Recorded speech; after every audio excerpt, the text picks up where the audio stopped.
करते हैं। जी हाँ, बात कर रहे हैं इंडिया और यूएस के रिलेशनशिप के बारे में। जय हिंद साथियों, मैं अमरीश स्वागत करता हूं आपका न्यूज नेट पर। और आज का जो सेशन होने वाला है ये पूरी तरीके से हाल ही में जो भारत और अमेरिका के बीच ट्रेड डील संभव हुई उस पर लेकर के कुछ विश्लेषण हम लोग चर्चा करेंगे। तो सबसे पहले आपकी जानकारी के लिए बता देना चाहता हूं कि हाल ही में जो प्रधानमंत्री नरेंद्र मोदी जी ने फोन लगा कर माय डियर फ्रेंड ट्रंप के से लगा करके जो इंडिया और अमेरिका की ट्रेड डील संपर्क की है, जो संभव हुई है, जो डील हुई है, उसको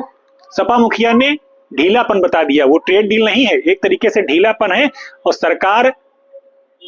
अपने आप को नीचा दिखाते हुए अमेरिकी फरमानों को मानने पर आखिरकार मजबूर हो गई, क्योंकि उधर से ने पूरी तरीके से सनकी ट्रंप तो पूरी तरीके से अपने कह चुका है कि ये अब इंडिया रसिया से तेल नहीं खरीदेगा, और तेल नहीं खरीदेगा इसीलिए उसने ये टैरिफ कम कर दिया है। क्योंकि आपको बता देना चाहता हूं कि 25% टैरिफ तो हम लोग पहले रेसिप्रोकल टैरिफ दे रहे थे, और 25% हम पे उसने प्रतिबंध लगा दिया था। प्रतिबंध इसलिए लगा दिया था क्योंकि हम रूस से तेल खरीद रहे थे, यानी कि कुल मिलाकर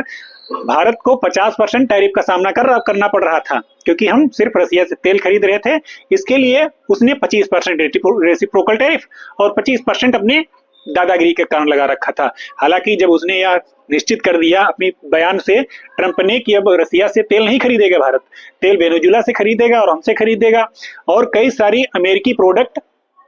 जो फार्माक्यूटिकल से हैं, रक्षा से हैं और एग्रीकल्चर से हैं, अब वो इंडिया में आएंगे तो उनको या तो 0% या 4% टैरिफ ही देना पड़ेगा। परंतु जब भारत के मेड इन इंडिया प्रोडक्ट अब अमेरिका में जाएंगे, वो 50% टैरिफ ना देकर के सिर्फ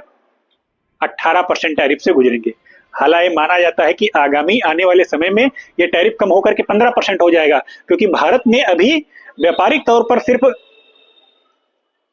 कोई कागजात ऐसे नहीं आए हैं जिससे सिद्ध हो पाए कि ट्रेड डील में कौन कौन सी वैसी चीजें हैं जिन पर अब इस तरीके से इतना कम परसेंट टैरिफ देना पड़ेगा। क्योंकि सिर्फ